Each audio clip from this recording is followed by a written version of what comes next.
राज्याचे मुख्यमंत्री एकनाथ शिंदे आज सकाळी राजस्थानच्या मुख्यमंत्र्यांच्या शपथविधीसाठी गेले होते।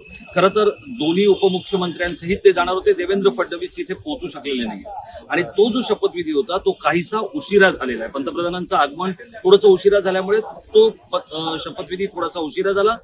मुख्यमंत्र्यांना नागपूरमध्ये यायला थोडासा विलंब झालेला आहे। त्यांचं जे निर्धारित शेड्यूल होतं तेही थोडंसं बिघडलंय, पण त्याच वेळेला त्यांचं राजकीय शेड्यूल बिघडणार की काय असा एक निर्णय आता आलेला आहे आणि 10 जानेवारीपर्यंत जी विधानसभा अध्यक्षांकडची सुनावणी आहे ती करण्याचा आदेश देण्यात आलेला आहे। पण त्यामुळे नेमकं काय होऊ शकतं हेच मी आपल्याला समजावून सांगणार आहे। नमस्कार मित्रांनो, मी राजेश कोचरेकर आणि आपण पाहताय टाइम महाराष्ट्र। मित्रांनो, गेले 1.25 वर्ष राज्य विधिमंडळाच्या एकूणच सगळ्या प्रक्रियेमध्ये कमालीचा गोंधळ आहे। शिवसेनेमध्ये 2 गट पडले, त्यातला एक आहे उद्धव बाळासाहेब ठाकरेंचा, तर दुसरा आहे शिवसेना म्हणून एकनाथ शिंदेंचा। या दोन्ही गटातल्या आमदारांची स्वतःच्या पात्रतेसाठीची प्रचंड पराकाष्ठा सुरू आहे। विधानसभा अध्यक्षांकडे त्यांची सुनावणी सुरू आहे, तर त्यापैकी ठाकरे गटाकडून 4 जणांची सुनावणी जी आहे ती पार पडलेली आहे, ज्याला आपण क्रॉस म्हणजे फेर सुनावणी किंवा उभयांकडून केले जाणारे आरोप प्रत्यारोप याबाबतची खातरजमा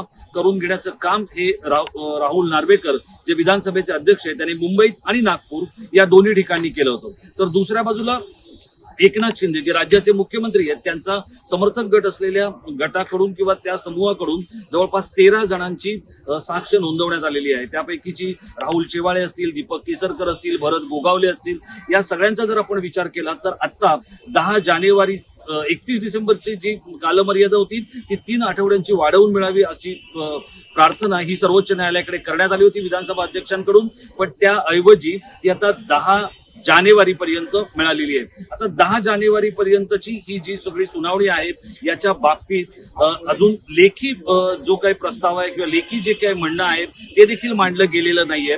ते तेवढ्या वेळात मांडलं जाणार का आणि ते मांडलं गेल्यानंतर याबाबतचा जो काही निर्णय आहे तो काय असणार आहे? एकनाथ शिंदे यांच्याबरोबरचे 16 आमदार अपात्र होणार का विधानसभा अध्यक्षांच्या नोंदीत? तर तसं जर घडलं तर महाराष्ट्रातलं सरकार हे अडचणीत येऊ शकतं का? तेवढी जर पुन्हा संख्येची म्हणजे आमदारांच्या संख्येची जुळवाजुळवी करावी लागली तर अजितदादा पवार हे जे शिंदे यांच्या नंतर भाजपच्या मदतीला किंवा साथीला गेलेले आहेत त्या आमदारांची मदत घेऊन सत्तेचा शकट हाकण्याचं काम केलं जाणार का? आणि मग जर एकनाथ शिंदे अपात्र ठरले, कारण त्यांच्याबरोबरचे जे काही 16 आमदार आहेत ते जर अपात्र ठरले तर एकनाथ शिंदेही अपात्र ठरू शकतात, त्यांचं मुख्यमंत्रीपद जाऊ शकतं।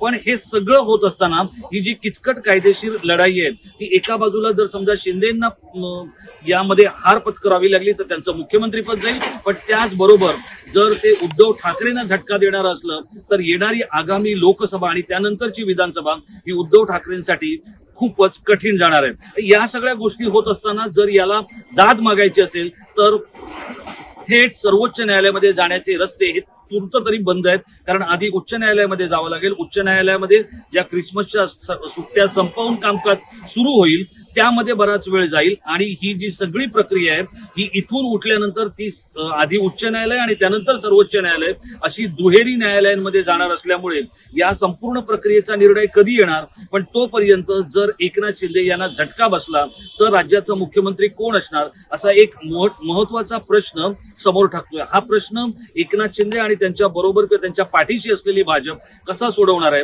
विधानसभा अध्यक्ष हे किती सक्षमपणे या संदर्भातला निर्णय देऊ शकणार आहेत आणि ते थेट निर्णय देणार आहेत का? त्यांनी दिलेला निर्णय न्यायालयीन प्रक्रियेमध्ये अडकणार आहे का?